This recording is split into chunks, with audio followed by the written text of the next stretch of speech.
Hi friends, welcome to my YouTube channel. இன்றைக்கி வந்து வீட்டில் பட்டர் நான் எப்படி செய்யலான்னு பார்க்கலாம். அதுக்கு வந்து ஃப்ரைடேஸாக மீல் மேக்கர் வந்து கிரேவி செஞ்சுருக்கேன்.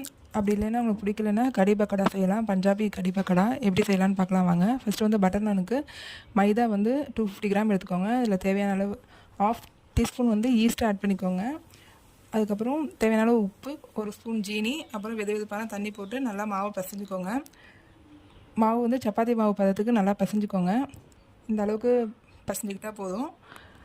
இதை வந்து ஒரு 15 மினிட்ஸ் ரெஸ்ட்டில் விடுவோம். தேவையான அளவு எண்ணெய் ஊற்றிக்கோங்க. ஒரு 15 மினிட்ஸ் கழித்து இந்த மாவை எடுத்து நம்ம இப்போ வந்து பட்டர் நான் ஷேப்புக்கு வந்து நம்ம தேய்ச்சிக்க வேண்டியதான். கொஞ்சோண்டு எள்ளு வந்து ஸ்ப்ரெட் பண்ணிங்கன்னா பார்க்க நல்லாயிருக்கும். இதை வந்து அப்படியே ஓவல் ஷேப்பில் இந்த மாதிரி தேய்ச்சி எடுத்துக்க வேண்டியதான். மெலிசாக தேய்ச்சிங்கன்னா நல்லா சாஃப்டாக கிடைக்கும். இப்போ வந்து நம்ம ஹீட்டான தவாவில் இதை போட்டு 2 சைடும் வேக வச்சு எடுத்தால் டேஸ்டியான பட்டர் நான் வந்து ரெடி ஆயிரும். ரொம்பவே ஈஸியாக நம்ம வீட்டிலேயே செஞ்சிடலாம். கடையில் தான் போய் வாங்கணும் இல்லை, குழந்தைங்க கேட்குற நேரத்தில் செஞ்சு கொடுக்கலாம். இப்போ வந்து இது சாஃப்டாக வெந்திருக்கு. இப்போ மேலே வந்து நல்லா வெந்ததுக்கு அப்புறம் மட்டும் நீங்கள் பட்டர் மேலே ஆட் பண்ணிக்கோங்க.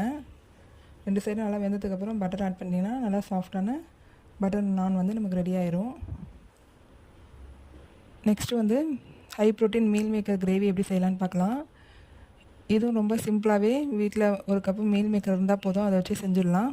வாங்க ரெசிபிக்குள்ளே போகலாம். ஃபஸ்ட்டு மீல் மேக்கரை வந்து சாதாரண தண்ணியில் 1 மணி நேரம் ஊற வச்சுக்கோங்க. அப்படிலாம் உங்களுக்கு உடனே வேணும்னா சுடு தண்ணியில் வந்து 5 மினிட்ஸ் ஊற வச்சா போதும். அதை ஊற வச்சுக்கிட்டு இடையில வந்து மசாலா ரெடி பண்ணுவோம். ஒரு கடாயில் எண்ணெய் ஊற்றிக்கோங்க. வெங்காயம், தக்காளி, பச்சை மிளகாய் இதெல்லாம் நல்லா வதக்கி எடுத்துக்கோங்க. இது வதக்கி ஆற வச்சு ஒரு மிக்ஸி ஜாரில் வந்து நம்ம அரைச்சி எடுத்துக்கலாம். இதுக்கு இடையில வந்து தாளிப்பு பண்ணிக்கலாம். இப்போ ஜீரகம் போட்டு தாளிச்சிக்கோங்க. வெங்காயம் மட்டும் நல்லா வதக்கிக்கோங்க. இதை 1/2 வெங்காயம் போட்டுருக்கேன். இதை நல்லா வதக்கினதுக்கப்புறம் தேவையான மசாலா போட்டுக்கலாம். மிளகாத்தூள், மஞ்சத்தூள், மல்லித்தூள், உப்பு போட்டுக்கிறேன். இதுக்கு இடையில வந்து நம்ம அந்த மசாலாவையும் அரைச்சி இது பண்ணிக்கலாம். இப்போ வந்து ஊற வச்ச மீல் மேக்கரை இதில் நல்லா தண்ணியை வடிகட்டிட்டு இந்த மசாலையை 2 டைம் இப்படி பரட்டிக்கோங்க. இந்த மாதிரி பரட்டும்போது மீல் மேக்கர்லாம் நல்லா மிளகாத்தூள், மஞ்சத்தூள்லாம் போய் நல்லா டேஸ்ட்டாக கிடைக்கும். இதுக்கிடையில் வந்து நம்ம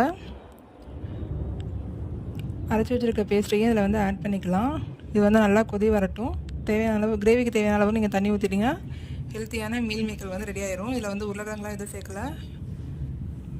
ஒரு 15 மினிட்ஸ்லேயே இந்த ரெசிபி வந்து செஞ்சு முடிச்சிடலாம் நம்ம. அது வந்து பஞ்சாபி கடி பக்கோடா எப்படி செய்யலான்னு பார்க்கலாம். இதுக்கு வந்து தயிர் இருந்தால் போதும். புளிப்பான தயிர் இருந்தால் எடுத்துக்கோங்க. இதை வந்து நல்லா கலக்கிக்கோங்க. கலக்கிட்டு இதில் வந்து தேவையான அளவு தண்ணி ஊற்றிக்கோங்க.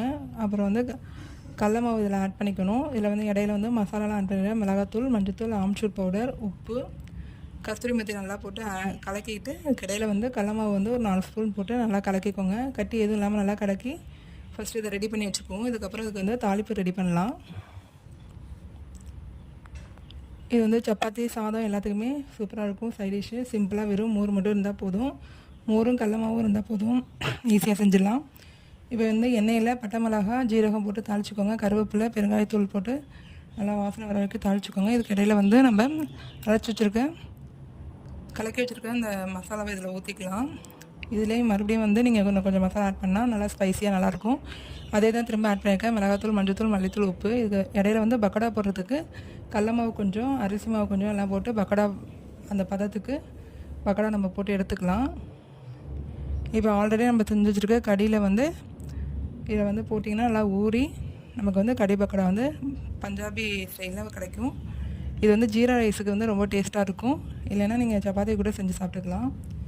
சிம்பிளாக 2 கிரேவி வகையும் ஒரு நான் ரெசிப்பியும் பார்த்தீங்க. வீடியோ பிடிச்சிருந்தால் லைக் பண்ணி சப்ஸ்கிரைப் பண்ணுங்கள். For more video follow my channel. Thank you.